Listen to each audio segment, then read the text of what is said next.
Hello everyone, welcome to Small Model Car. Today we have got a 2023 Toyota GR Supra.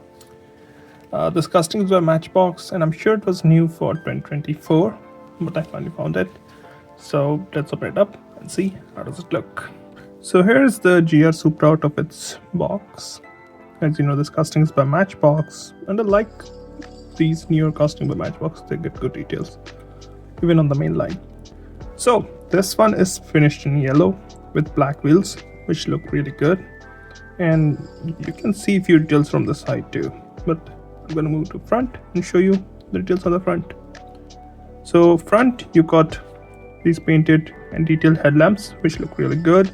You got the Toyota badge, and you got the grille. You can see the vents on the side too. Looks really good. I think the yellow paint suits it. Also, you can notice you've got both the mirrors, windshield wipers. Again, good detail to have.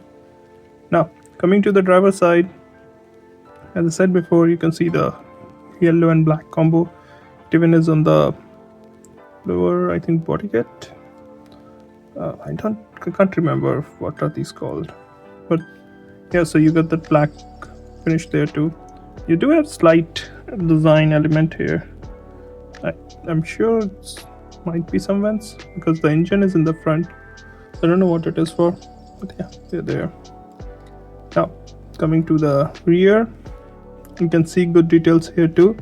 You got detailed tail lamps, you got Toyota badge, you got Supra written there, and let me see if we can close on it. You see it says Supra Mark 5 and GR there. You also got twin exhaust and a nice diffuser in the back.